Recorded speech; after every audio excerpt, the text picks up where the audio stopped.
Subscribe कीजिए the civil academy channel को और बेल आइकन को दबाइए सिविल इंजीनियरिंग को अच्छी तरह से समझने के लिए। 1, 2, 3, come on!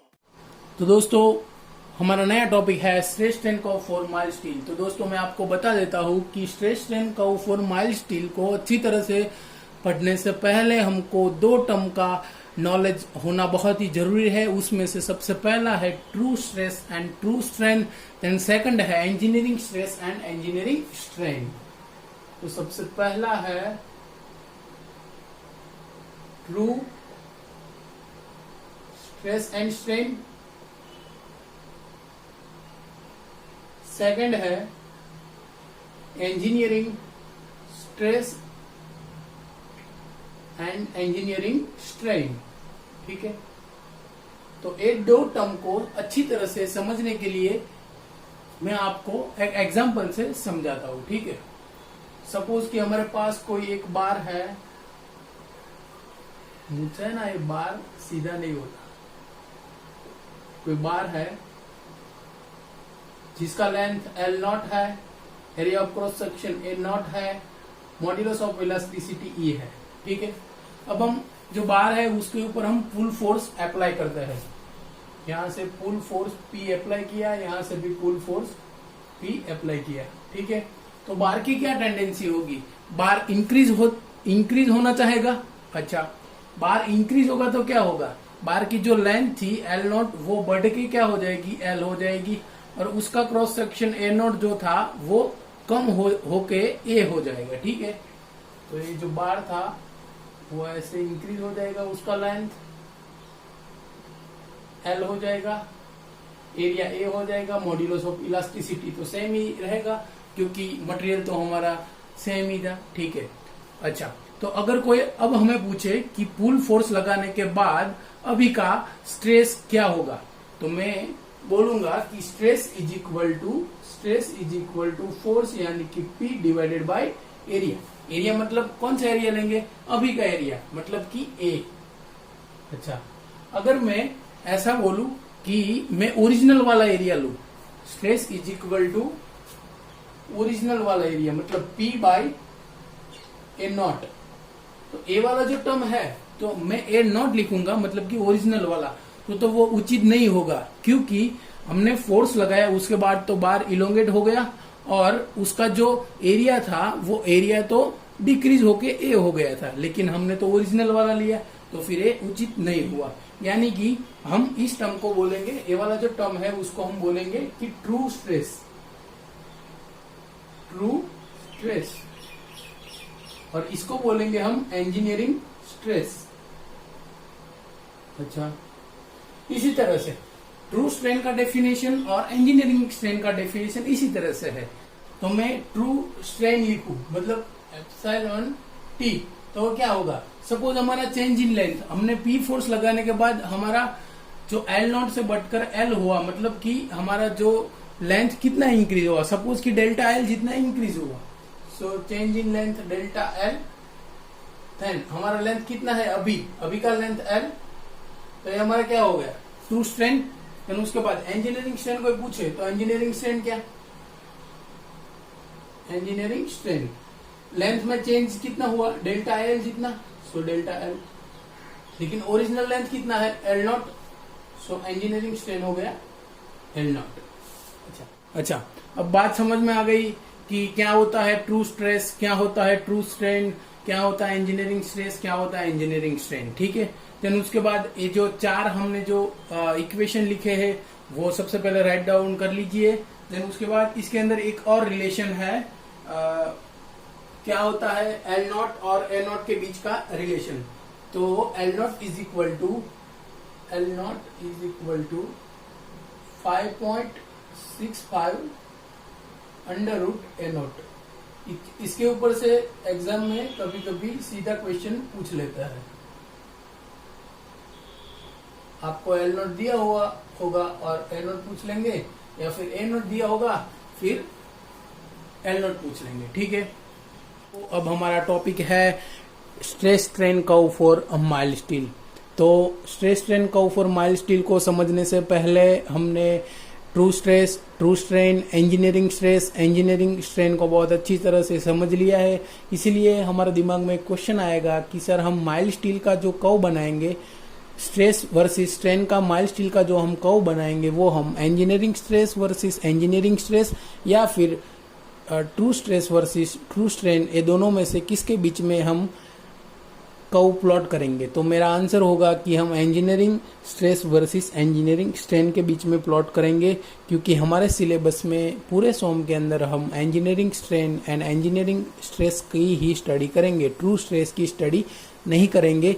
इसका आंसर में हमारा जो कर्व प्लॉट करेंगे उसके बीच में आपको वो आंसर दे दूंगा, ठीक है। तो फिर आपको वो बात क्लियर हो जाएगी। तो सबसे पहले आपको दिमाग में एक और क्वेश्चन आएगा कि सर तो फिर प्रैक्टिकली ये जो कर्व होता है वो कैसे बनता है। तो सबसे पहले उसके लिए हम लोग क्या करते हैं कि कोई एक माइल्ड स्टील लेते हैं, माइल्ड स्टील का बार लेते हैं। सपोज ये जो बार लिया हमने L0 लेंथ का बार लिया है, जिसका area of cross section L0 है, मॉड्यूलस ऑफ इलास्टिसिटी E है, उसके ऊपर हमने पुल फोर्स लगाए दोनों। हाँ, ये जो बार लिया है, ठीक है, ये जो बार है उसको हम लेके जाएंगे यूटीएम मशीन के अंदर। हमें पता है यूटीएम मशीन का क्या काम क्या होता है। यूटीएम मशीन बार को दोनों साइड से खींचता है, यानी कि दोनों साइड से पुल फोर्स अप्लाई करता है, यानी कि पुल फोर्स अप्लाई करता है मतलब कि बार का जो क्रॉस सेक्शन होगा वो डिक्रीज होगा, ठीक है। क्रॉस सेक्शन डिक्रीज होगा लेकिन लेंथ इंक्रीज होगा, और ये जो फोर्स है P यानी कि पुल फोर्स है वो धीरे धीरे हम इंक्रीज कराएंगे। और हम इंक्रीज कैसे कराएंगे, तो हम कांस्टेंट स्ट्रेन रेट से इंक्रीज कराएंगे। तो आपको दिमाग में क्वेश्चन आएगा कि सर तो फिर कांस्टेंट स्ट्रेन रेट क्या होता है। सो हम लोड को ऐसे इंक्रीज करेंगे। सो load is increase in such a way that the strain rate increase per unit time is constant. अच्छा, इसको मैं एक और तरीके से बोल सकता हूँ कि length increase per unit time is constant. अच्छा, अब आपको ये दोनों बात समझ में आ गई होगी। अच्छा, तो अब हम क्या करते हैं कि हमने ये जो बार है उसको हमने यूटीएम मशीन में लगाया, फिर धीरे धीरे लोड को इंक्रीज करेंगे, यानी कि धीरे धीरे हम स्ट्रेस को भी इंक्रीज करेंगे, यानी कि धीरे धीरे हम स्ट्रेन को भी इंक्रीज करेंगे, ठीक है। और हम स्ट्रेस वर्सेस इंजीनियरिंग स्ट्रेन का ग्राफ भी प्लॉट करते जाएंगे, ठीक है। तो इसका जो ग्राफ होता है वो कुछ ऐसे होता है, इसका जो ग्राफ है वो कुछ ऐसे होता है। True stress sigma is equal to P by A, ठीक है। Engineering strain is equal to delta L upon L, ठीक है। इसका जो engineering stress versus engineering strain वाला जो ग्राफ है माइल्ड स्टील का, उसका कर्व कुछ इस तरह से मिलता है। यहाँ से स्ट्रेट, फिर ये स्लाइटली कर्व होता है, बहुत ज्यादा कर्व नहीं होता, लेकिन समझने के लिए मैंने थोड़ा कर्व दिखाया है। फिर यहाँ से स्ट्रेट पोर्शन, फिर यहाँ से ऐसे होता है, ठीक है। अच्छा, अब मैं आपको बता दूं कि इसका जो true stress versus true strain का जो ग्राफ बनाते हैं ना, वो भी कुछ इसी तरह से मिलता है। ये वाला जो ग्राफ है, सबसे पहले इसको मैं बता देता हूं, ये हमारा है इंजीनियरिंग स्ट्रेस स्ट्रेन को साथ में ड्रॉ करते जाइएगा, ठीक है। और ट्रू स्ट्रेस का जो ग्राफ होता है वो कुछ इस तरह से होता है। यहां तक सब कुछ सेम ही होता है, यहाँ से फिर यहाँ से ऐसे ऐसे ऐसे होता है। ये जो ग्राफ होता है उसको हम बोलेंगे true stress true strain curve. अच्छा, यहां पे हमारा होगा यील्ड स्ट्रेस Fy, जो हमारा होगा यील्ड स्ट्रेस Fy होगा। अच्छा, तो हम हमारे मटेरियल की डिजाइन, हम हमारे कोई भी मटेरियल होगा, ये चाहे माइल्ड स्टील हो या फिर एल्यूमिनियम हो, कास्ट आयरन हो, हम किसी भी हमारा मटेरियल की जो हम डिजाइन करते हैं वो हमारा परमिशिबल लिमिट से थोड़ा कम ही डिजाइन करते हैं। अच्छा, ठीक है। तो हमारा यहाँ पे परमिशिबल लिमिट क्या होगा, Fy में फैक्टर ऑफ सेफ्टी करेंगे। यील्ड स्ट्रेस से हम डिजाइन क्या करेंगे, permissible stress is equal to Fy by factor of safety, मतलब Fy by factor of safety, suppose हमारा परमिशिबल यहाँ पे आया, ठीक है, तो हमारा true stress and engineering strain का कर्व यहाँ तक तो सेम ही है, ठीक है, मतलब कोई फर्क पड़ने वाला नहीं है। आप ट्रू स्ट्रेस ट्रू स्ट्रेन का माइल्ड स्टील का कर्व पढ़े या फिर engineering stress versus engineering strain का कर्व पढ़े, दोनों सेम ही है, क्योंकि हमारा जो परमिशिबल है सिग्मा परमिशिबल, यानी कि ये वाला जो पॉइंट है सिग्मा परमिशिबल, यहां तक तो हमारा दोनों कर्व सेम ही है, पूरे यहां तक सेम है, यहां से थोड़ा डाइवर्ट होता है हमारा ट्रू स्ट्रेस ट्रू स्ट्रेन का कर्व, ठीक है। तो अब हम थोड़ा मार्किंग कर लेते हैं यहाँ पे समझने के लिए, हम डिटेल में पढ़ाई करेंगे इसलिए हम थोड़ा मार्किंग कर लेते हैं। यहाँ पे इसको ओरिजिन बोलेंगे O, फिर यहाँ पे एक पॉइंट होगा A, फिर इसको बोलेंगे B, इसको बोलेंगे C, इसको बोलेंगे D, ये वाला जो पॉइंट है वो E, F एंड इसको बोलेंगे G, ठीक है।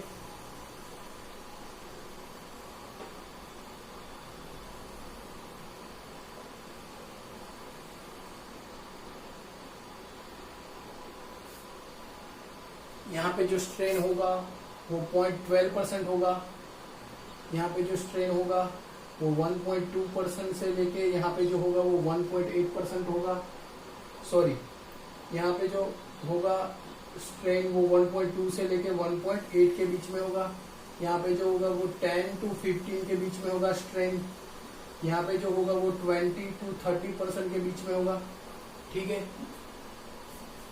इतनी बात सबसे पहले ड्रॉ कर लीजिए, फिर उसके बाद हम आगे चलते हैं। थोड़ी चीजें आपको लिखनी भी पड़ेगी।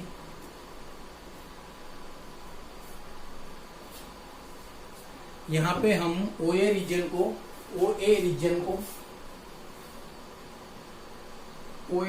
को हम बोलेंगे लीनियर कर्व,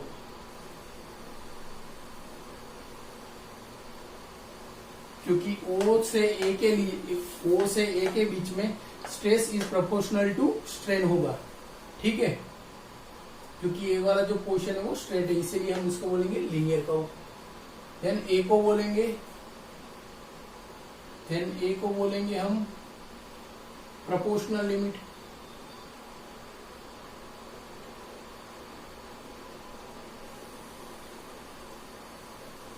देन B को बोलेंगे हम B पॉइंट को बोलेंगे इलास्टिक लिमिट,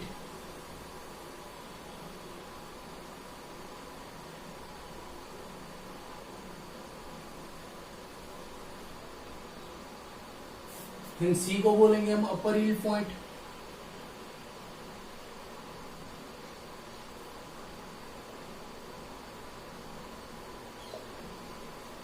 देन D को बोलेंगे हम लोअर यील्ड पॉइंट, यहाँ पे लिख देते हो, D को बोलेंगे lower yield point,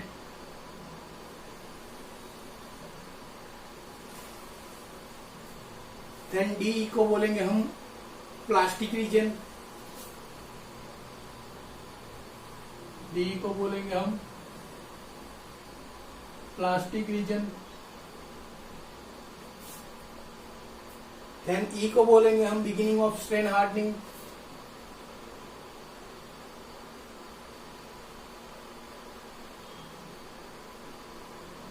beginning of strain hardening,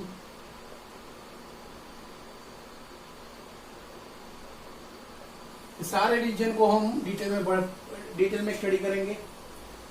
then ई तो आ गया हमारा, देन उसके बाद हम बोलेंगे EF को बोलेंगे हम, नहीं ई तो हमने लिख दिया ना, हाँ, EF को बोलेंगे हम स्ट्रेन हार्डनिंग रीजन, EF को बोलेंगे हम strain hardening reason,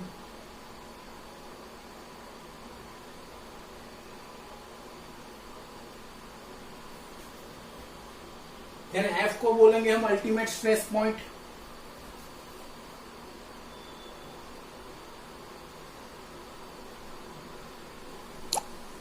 ultimate stress point, then G को बोलेंगे हम फ्रैक्चर पॉइंट,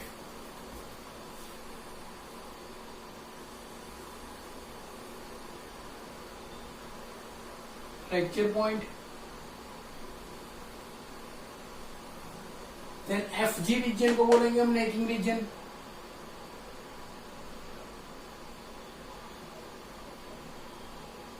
नेकिंग रीजन, ठीक है। प्रैक्टिकली जो हमारा ABC पॉइंट है वो तीनों सेम ही होते हैं, मतलब ए वाली लाइन पे ही होते हैं, लेकिन यहाँ पे मैंने समझने के लिए तीनों को मैंने एक्सपांड करके दिखाया है, ठीक है। तो हम सबसे पहले स्टार्ट करेंगे, हमारा सबसे पहला region OA region. OA region, OA वाला जो कर्व है उसको हम क्या बोलते थे, हमने जो लिखा था अभी अभी उसको हमने लिखा था लीनियर रीजन। क्या लीनियर रीजन,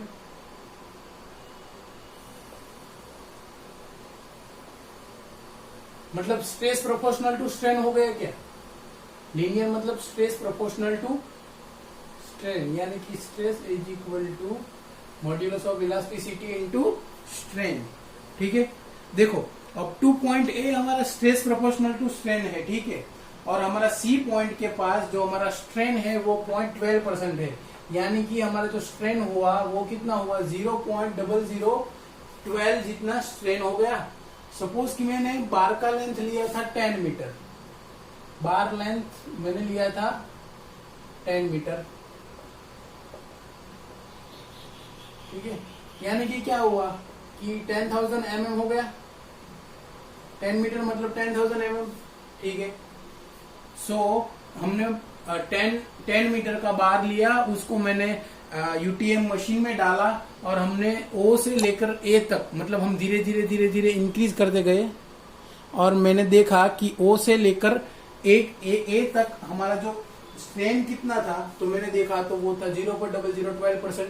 मेरा बार का लेंथ था 10,000 mm। सो मैंने देखा कि O से लेके A तक मेरा बार का लेंथ कितना इंक्रीज हुआ होगा, तो हम कैलकुलेशन सीधा कर सकते हैं।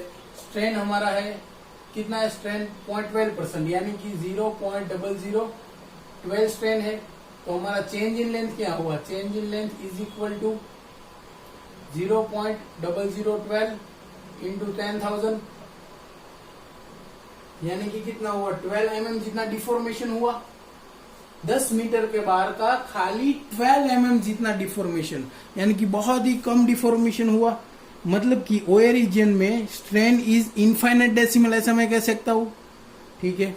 तो मेरा सबसे पहला OA रीजन में सबसे पहला पॉइंट लिखिएगा कि strain is infinite decimal.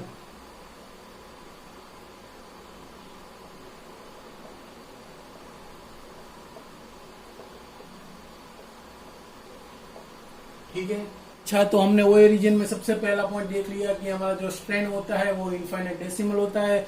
Then उसके बाद हमारा जो सेकंड पॉइंट है OA रीजन का, वो थोड़ा डिफिकल्ट है समझने के लिए, क्योंकि इसके अंदर थोड़ी बहुत डिफिकल्टीज रहती है स्टूडेंट लोगों को, क्योंकि हमारे दिमाग में क्या क्वेश्चन आता है कि हमने तो सबसे पहले एक कोई बार लिया था जिसका लेंथ L0 था, area of cross section L0 था, उसको हमने UTM मशीन में लगाया, दोनों साइड से UTM मशीन में पुल किया, तो उसका जो लेंथ है वो इंक्रीज होके L हो गया और एरिया है वो डिक्रीज होके A हो गया। तो हमारे दिमाग में ऐसा क्वेश्चन आएगा कि सर तो फिर हमारा जो वॉल्यूम है वो तो वॉल्यूम में कोई चेंज नहीं होगा, हमको दिमाग में ऐसा विचार आएगा। लेकिन ये जो बात है वो बिल्कुल हमारी गलत यहाँ पे पड़ती है, क्योंकि जो हमारा एरिया है वो डिक्रीज होता है, वो बात भी सही है, लेंथ इंक्रीज होती है, वो बात भी सही है, लेकिन इसके अंदर कुछ इंटरनल चेंजेस भी होती है। उसके कारण जब हम माइल्ड स्टील वाले बार को हम पुल करते हैं, यानी कि टेंशन लगाते हैं, तब बार का जो वॉल्यूम होता है वो इंक्रीज होता है, ठीक है। और जब हम बार के ऊपर हम कंप्रेसिव फोर्स लगाते हैं, माइल्ड स्टील के बार को OA रीजन में हम देखते हैं कंप्रेशन फोर्स लगा के, तो उसका जो वॉल्यूम होता है वो डिक्रीज होता है। तो लिख लीजिएगा कि volume of specimen is increase due to tension, volume of specimen is increase due to tension and decrease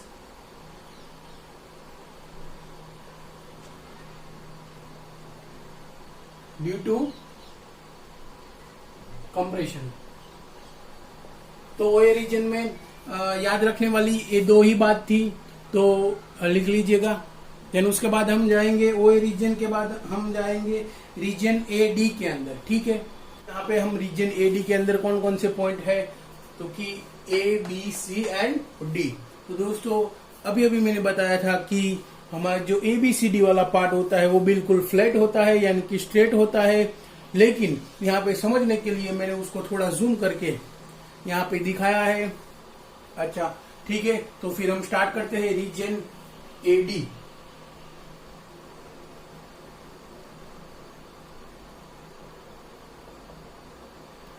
अच्छा, तो मैं सबसे पहले रीजन एडी के अंदर 4 पॉइंट है, 4 पॉइंट की सबसे पहले बात कर देता हूँ। रीजन एडी में ए पॉइंट को हम बोलते हैं प्रोपोर्शनल लिमिट, क्योंकि वहां पे हमारा जो कर्व है वो पूरा लीनियर है, उसको हम बोलते हैं ओए कर्व को बोलते हैं हम लीनियर इलास्टिक कर्व, यानी कि stress is proportional to strain.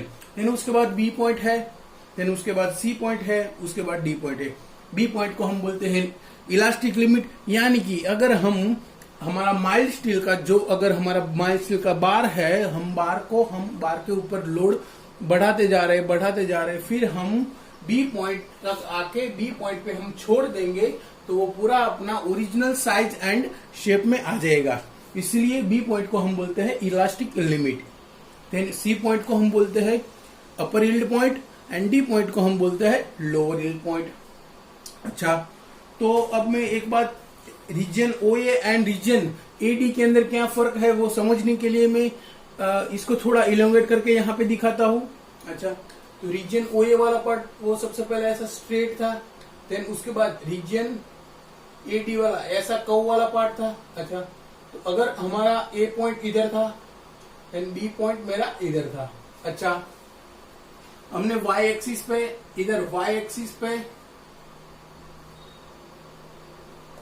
पे हमने स्ट्रेस लिया था और यहाँ पे हमने स्ट्रेन लिया था।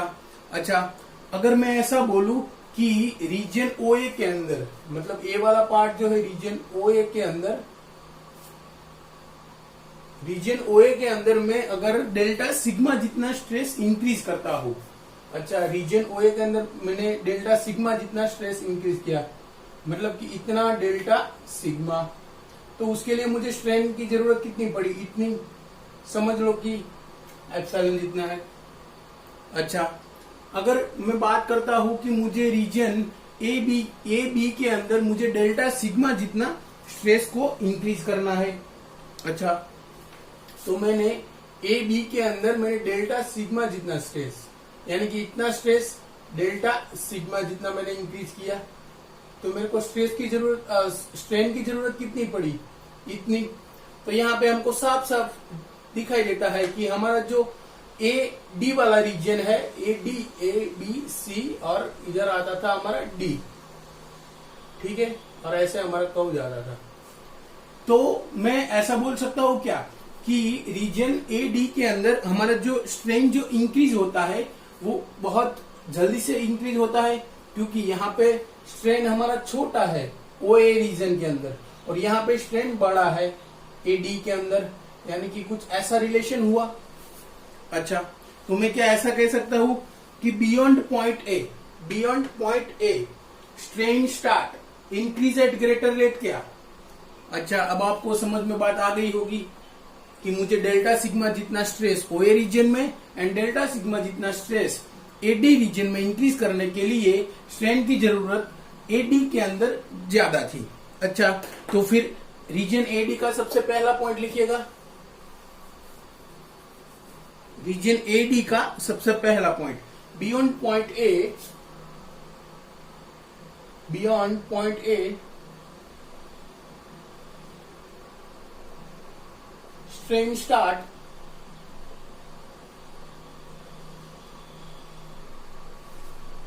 इंक्रीज एट ग्रेटर रेट क्या।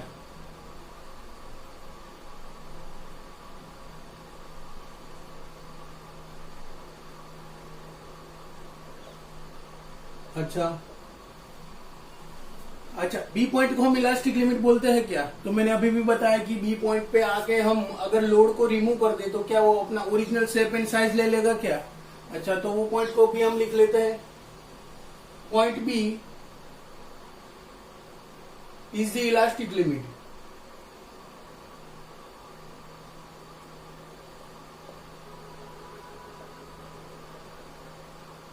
Because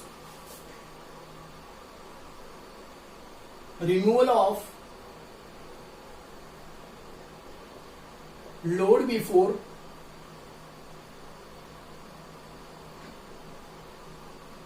point B leads to the material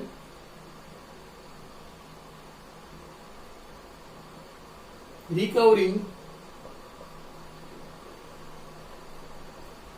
all of its original shape and size.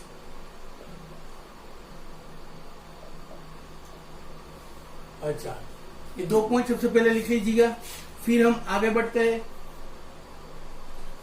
अच्छा, अभी अभी हमने रीजन ओए के अंदर एक पॉइंट देखा था कि रीजन ओए के अंदर जब हम टेंशन लगाते थे माइल्ड स्टील के स्पेसिमेन के ऊपर, तब हमारा जो वॉल्यूम था स्पेसिमेन का वो इंक्रीज होता था। वो वाला पॉइंट है, वो यहाँ पे भी रीजन एडी में वैलिड है।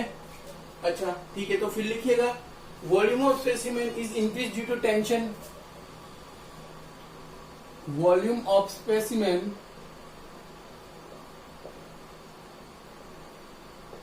is increased due to tension। क्या? अच्छा, एक बात मैं आपको यहां पे बता देता हूं कि कभी भी माइल्ड स्टील के अंदर हमारा जो वॉल्यूम इंक्रीज होता है या वॉल्यूम डिक्रीज होता है, यानी कि हमारा माइल्ड स्टील के अंदर हमारा वॉल्यूम का जो चेंज होता है वो केवल ए डी रीजन के ओ से लेके डी तक, यानी कि हमारा ओ ए रीजन भी आ गया एंड ए डी रीजन भी आ गया, उसके अंदर जो वॉल्यूम चेंज होता है उसके लिए नॉर्मल स्ट्रेस रिस्पॉन्सिबल होता है। ठीक है, शियर स्ट्रेस ओ से लेके डी तक रिस्पॉन्सिबल नहीं होता डिफॉर्मेशन के लिए और इलोंगेशन के लिए। ठीक है, तो एक और बात वो भी लिख लीजिएगा, up to D point normal stress is responsible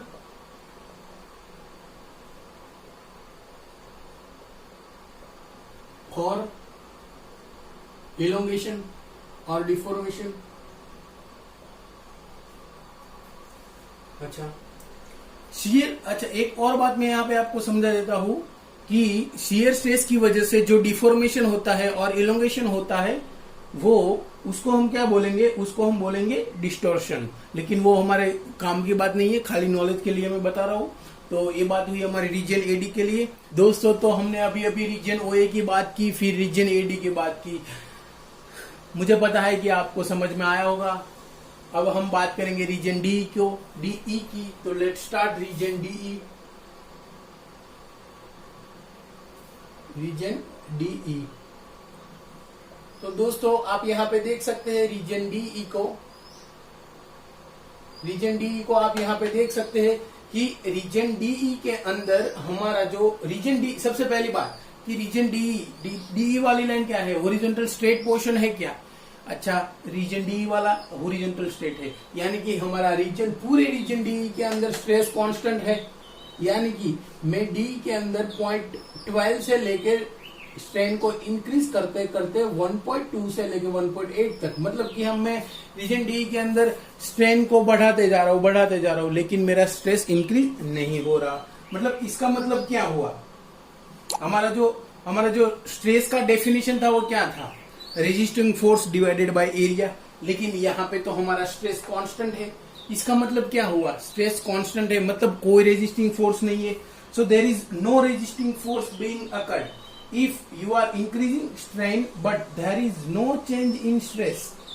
ठीक है, तो उसको हम बोल देंगे जब हमारा कोई इलोंगेशन के अगेंस्ट में या डिफॉर्मेशन के अगेंस्ट में कोई भी रेजिस्टिंग फोर्स नहीं होगा, तब हम उसको बोलेंगे प्लास्टिक जोन। तो क्या मैं रीजन डी को प्लास्टिक जोन बोल सकता हूँ? जी बिल्कुल, मैं रीजन डी को प्लास्टिक जोन बोल सकता हूँ। तो लिखिएगा stress constant, that means without stress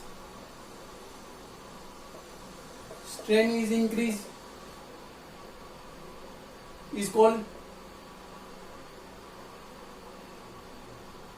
plastic zone.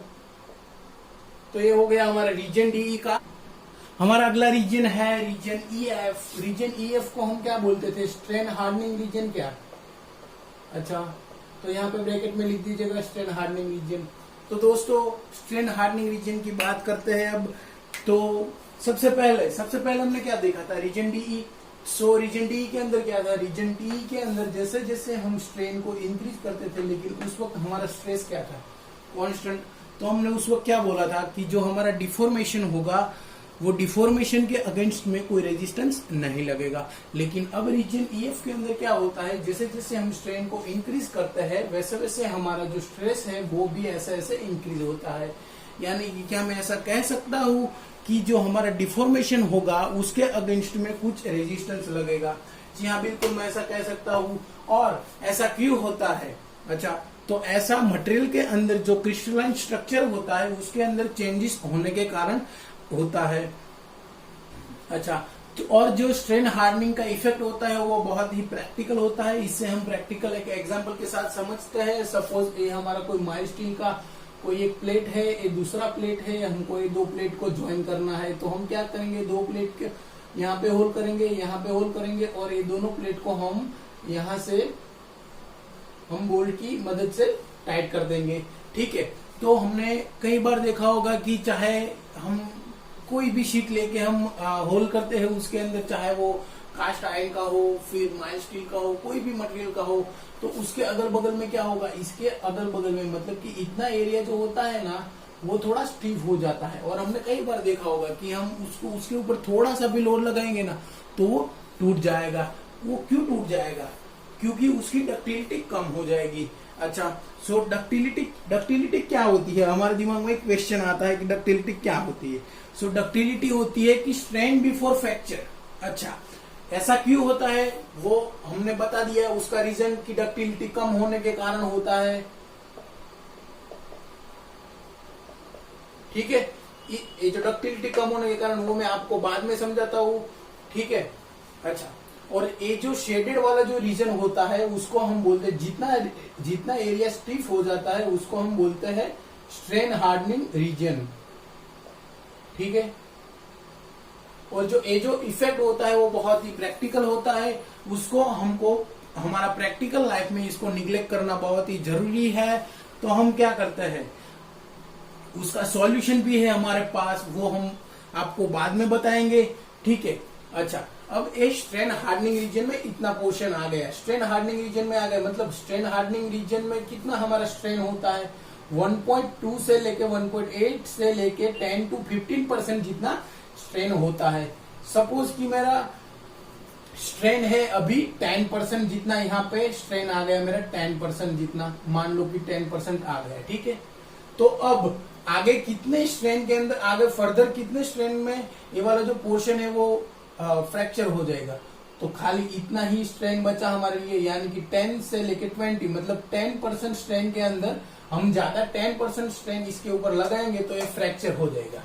यानी कि क्या मैं ऐसा कह सकता हूँ कि इसकी डक्टिलिटी कम हो गई? जी बिल्कुल, मैं कह सकता हूँ कि डक्टिलिटी कम हो गई, क्योंकि यहाँ से लेके यहाँ तक मतलब इतना पोर्शन ही डक्टिलिटी के लिए है। बल्कि ये जो बाहर वाला जो स्टील है, ये वाला स्टील, उसकी डक्टिलिटी तो यहाँ से लेके यहाँ तक की है। मतलब कि स्ट्रेन हार्डनिंग रीजन में कोई भी चीज आ जाएगी उसकी डक्टिलिटी क्या होगी? कम होगी। डक्टिलिटी कम हो जाने की वजह से क्या होगा? यहाँ पे फ्रैक्चर हो जाएगा। अच्छा, मैंने ऐसा भी बताया अभी कि ये प्रैक्टिकल लाइफ में बहुत ही इम्पोर्टेंट क्वेश्चन है कि इसका सॉल्यूशन कैसे करें स्ट्रेन हार्डनिंग का। अच्छा, तो हम क्या करते हैं, ये जो स्ट्रेन हार्डनिंग वाला इतना पोर्शन हो गया, हमने कोई इसके अंदर होल किया, फिर इसके अगल बगल में स्ट्रेन हार्डनिंग हो गई, तो हम क्या करते हैं, कोई भी मटेरियल का होता है उसका क्रिस्टलाइन स्ट्रक्चर हो जाता है, वो चेंज हो जाता है, उसकी वजह से स्ट्रेन हार्डनिंग रीजन होता है। तो अब हमको मटेरियल का ओरिजिनल क्रिस्टलाइन स्ट्रक्चर लाना है, तो हम मटेरियल को उसका कुछ रिक्रिस्टलाइजेशन टेम्परेचर होता है, वो टेम्परेचर के ऊपर ले जाके हम हीट करते हैं, देन उसके बाद हम उसको सीधा पानी में छोड़ देते हैं और ठंडा करते हैं। देन वो मटेरियल जो होता है वो फिर से अपना जो ओरिजिनल वाला जो क्रिस्टलाइन स्ट्रक्चर होता है वो ले लेता है। ठीक है, तो ये बात हुई हमारा रीजन EF की, यानी कि स्ट्रेन हार्डनिंग रीजन की। अच्छा, तो थोड़ी सी बात है वो लिख लेंगे हम रीजन EF के लिए। पहला पॉइंट है when we cross E, strain increases as stress increases, hence it offering resistance against deformation।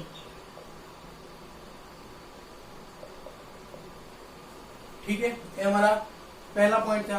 Then after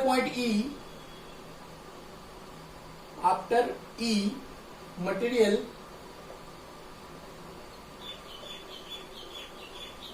अच्छा ये तो आ गया ना। सेकंड पॉइंट है material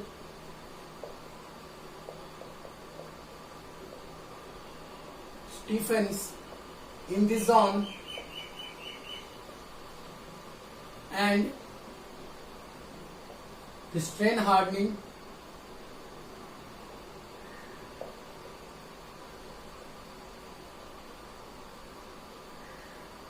is due to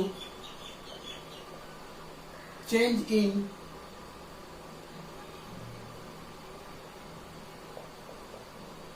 crystalline structure of material।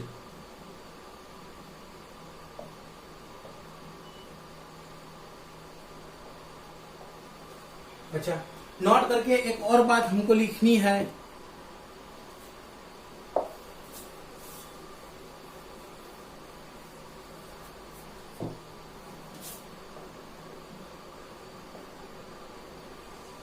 In many cases during manufacturing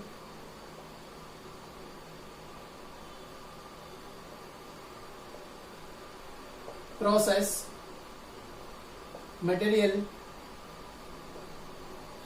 goes to strain hardening region, यानी कि जो मैंने प्लेट वाला एग्जांपल दिया वो strain hardening region, and hence fracture may take place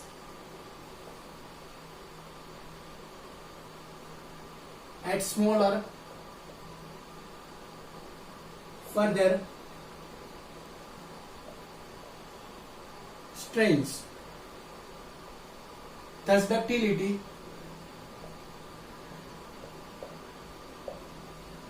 reduce. To restore the ductility of material, annealing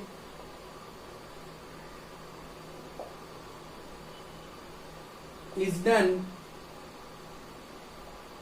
in which material is heated to recrystalline temperature and cool। तो ये बात हुई हमारा रीजन EF की। तो अब हम जाएंगे सीधा रीजन FG के अंदर। रीजन FG को हमने क्या लिखा था, नेकिंग रीजन क्या? अच्छा ठीक बात है।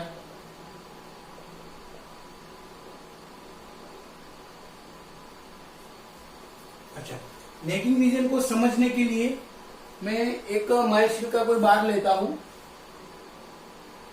कोई माइल्ड स्टील का बार है, उसके ऊपर मैंने फोर्स लगाया, यहाँ पे पी फोर्स, यहाँ पे भी पी फोर्स लगाया, ठीक है।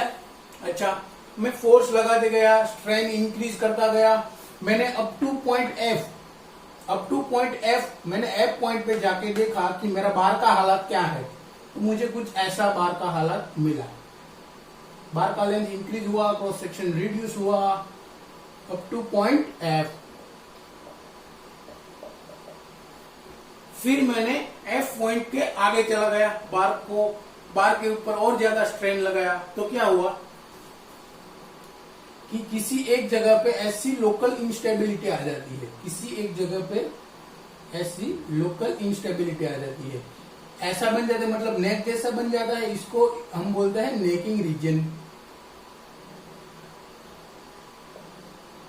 और ये क्या हुआ, बियॉन्ड पॉइंट एफ मिला क्या मेरे को? अच्छा,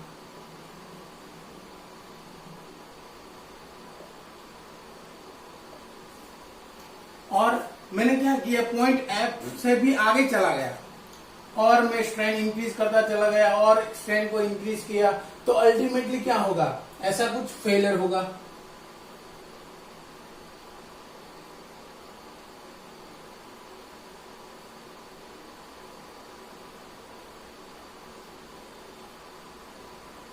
ये शेप कैसा है, कप जैसा है, ये वाला शेप कैसा है, कौन जैसा है, तो इसको हम बोलते हैं कप कॉन फेलियर, ठीक बात है। तो अगर आपको कोई पूछे, एग्जाम के अंदर भी पूछ सकते हैं कि नेकिंग रीजन के अंदर जो फेलियर होता है वो किस प्रकार का होता है, तो हम क्या बताएंगे, कप कॉन फेलियर। अच्छा,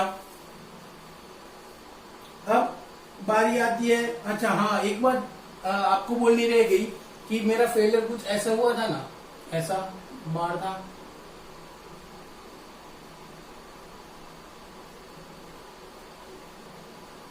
मतलब हमारा जो फेलियर हुआ वो कितने डिग्री एंगल पे हुआ, 45 डिग्री एंगल पे हुआ। अच्छा, तो फेलियर के लिए कौन सा स्ट्रेस रिस्पॉन्सिबल होगा, हमने अभी अभी देखा था कि जब 45 डिग्री एंगल पे किसी भी मटेरियल का फेलियर होता है तब शियर रिस्पॉन्सिबल होता है, यानी कि shear is responsible for fracture, shear is responsible, लिख लीजिएगा, रिस्पॉन्सिबल फॉर फ्रैक्चर, ठीक है।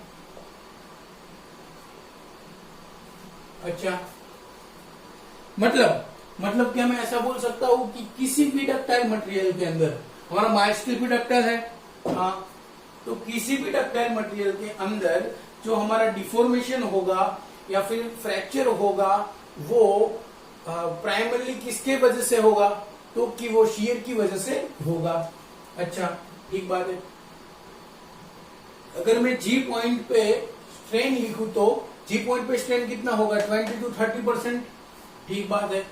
अब अगर मैं कंपेयर करूं total strain before fracture with strain in elastic zone, तो इलास्टिक जोन मतलब मेरा इतना जोन हुआ, तो इलास्टिक जोन में स्ट्रेन कितना है, 0.12%, और टोटल स्ट्रेन बिफोर फ्रैक्चर कितना हुआ, 0 से लेकर 20 to 30, मतलब टोटल स्ट्रेन बिफोर फ्रैक्चर हमारा 20 to 30% है और हमारा स्ट्रेन इन इलास्टिक रीजन 0.12% है। मतलब क्या मैं ऐसा कह सकता हूं कि मैं स्ट्रेन इन इलास्टिक रीजन को मैं नेग्लेक्ट कर सकता हूं? जी बिल्कुल, मैं नेग्लेक्ट कर सकता हूं। मतलब इलास्टिक डिफॉर्मेशन है वो हमने नेग्लेजिबल समझ लिया, मतलब कि जितना भी डिफॉर्मेशन होगा वो सारा इन इलास्टिक डिफॉर्मेशन होगा, बिकॉज इलास्टिक डिफॉर्मेशन तो हमने नेग्लेजिबल ले लिया है इसीलिए। अच्छा, मतलब कि डक्टाइल मटेरियल में सारे डिफॉर्मेशन इन इलास्टिक होते हैं क्या, ठीक बात है।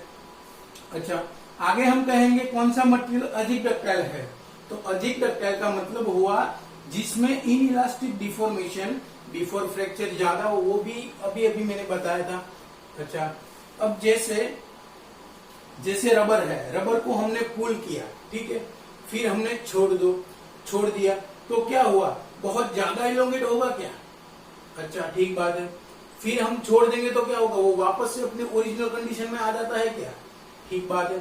जब छोड़ देते हैं तो जो डिफॉर्मेशन होता है वो इलास्टिक डिफॉर्मेशन हम बोल सकते हैं, क्योंकि वो वापस अपनी ओरिजिनल कंडीशन में आ जाता है। ठीक है। अच्छा, अब हमने वो इलास्टिक डिफॉर्मेशन जो होता है उससे भी थोड़ा सा ज्यादा हम डिफॉर्मेशन लगाते तो रबर टूट जाता है क्या? अच्छा, तो हम रबर को कौन सा मटेरियल कहते हैं? रबर को हम डक्टाइल मटेरियल कह सकते हैं? बिल्कुल नहीं, क्योंकि रबर को हमने इलास्टिक तक हमने रबर को पहले खींचा तो क्या हुआ, वो खींच तो जाएगा, फिर हमने छोड़ दिया तो क्या होगा, वो अपनी ओरिजिनल कंडीशन में आ जाएगी। फिर उससे हमने थोड़ा ज्यादा खींचा तो क्या, वो सीधा टूट जाएगा। इसीलिए रबर को हम डक्टाइल मटेरियल नहीं बोल सकते। रबर को हम क्या बोलेंगे? Rubber is brittle material. एक ये बात भी आप नोट कर लीजिए, रबर इज ब्रिटल मटेरियल।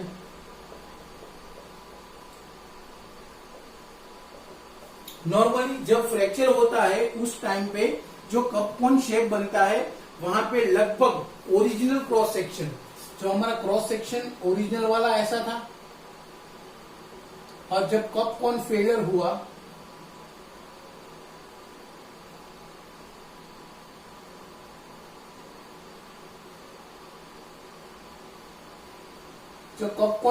हुआ तब यहाँ पे जो क्रॉस सेक्शन है वो 50% जितना ओरिजिनल क्रॉस सेक्शन जितना होता है, ओरिजिनल क्रॉस सेक्शन। ठीक है।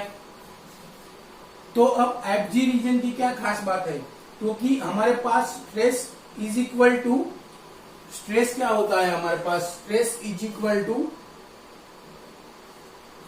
Force P divided by original area A naught. ठीक है। अब ए नोट तो हमारे पास ओरिजिनल एरिया है, जो कि ए जो पोर्शन है वो तो फिक्स ही है। ठीक बात है। अब हमने जैसे आगे देखा था कि एफजी रीजन में रेजिस्टिंग फोर्स कम हो जाता है, क्योंकि मटेरियल जो है वो हम खींचते जा रहे हैं, मतलब मटेरियल थोड़ा वीक हो जाता है क्या, मतलब मटेरियल वीक हो गया यानी कि उसका रेजिस्टिंग फोर्स कम हो गया। तो स्ट्रेस का डेफिनेशन क्या था, resisting force divided by area of cross section. Area of cross section तो ओरिजिनल एरिया है, एक तो कांस्टेंट रहेगा। ठीक बात है, सही बात है। अब रेजिस्टिंग फोर्स मतलब मटेरियल थोड़ा वीक हो जाएगा क्या, हमने बहुत खींचते जा रहे हैं, मतलब हमारा रेजिस्टिंग फोर्स क्या हो गया, कम हो गया। ठीक बात है। मतलब स्ट्रेस यहाँ पे क्या होगा, जब स्ट्रेस क्या होगा यहाँ पे, स्ट्रेस भी हमारा कम हो गया, मतलब कि इंजीनियरिंग स्ट्रेस मेरा कम होगा। एफजी रीजन के अंदर मेरा इंजीनियरिंग स्ट्रेस कम होगा। एग्जाम में बहुत बार अभी तक पूछा हुआ है कि एफजी रीजन में इंजीनियरिंग स्ट्रेस क्या होता है, कम होता है या डिक्रीज होता है। तो यहाँ पे आपको बिल्कुल दिख रहा है कि डिक्रीज हो रहा है। क्यों डिक्रीज हो रहा है, तो ये रहा हमारा रीजन। ठीक बात है, वो हम लिख लेंगे आगे जाके। अच्छा, तो हमने एफजी रीजन के अंदर हमने क्या क्या देखा, एफजी रीजन के अंदर हमने ऐसा देख लिया कि जो हमारा इंजीनियरिंग स्ट्रेस होता है वो डिक्रीज होता है। लेकिन देखिए ट्रू स्ट्रेस यहाँ से थोड़ा सा, ट्रू स्ट्रेस का जो कम होता है वो ऐसा होता है, मतलब एफजी रीजन में ट्रू स्ट्रेस इंक्रीज होता है। बिल्कुल सही बात है। क्यों, क्योंकि हमारा ट्रू स्ट्रेस का डेफिनेशन क्या है, ट्रू स्ट्रेस का definition P divided by area. ठीक है, एनी इंस्टेंट का एरिया। सही बात है। तो हम क्या करेंगे, हमने अभी भी देखा कि जो मटेरियल है वो एफजी रीजन में थोड़ा वीक हो जाता है, मतलब उसका जो रेजिस्टिंग पावर है वो कम हो जाता है, मतलब उसका रेजिस्टिंग फोर्स कम हो जाता है। लेकिन जब एफजी रीजन में आता है तब उसका एरिया बहुत कम हो जाता है, मतलब जितने रेट से पी कम होता है ना, उससे ज्यादा रेट से एरिया भी कम हो जाता है। ठीक बात है। इसीलिए हमारा ट्रू स्ट्रेस का वैल्यू जो है वो इंक्रीज हो जाता है। सही बात है। इसीलिए ये जो ग्राफ है वो थोड़ा सा ऊपर है। तो इतनी बात हुई हमारे stress strain curve for mild steel की। तो अब आपको मेरे ख्याल से सब कुछ समझ में आ गया होगा कि क्या है stress strain curve for mild steel. ठीक बात है। 1, 2, 3, come on!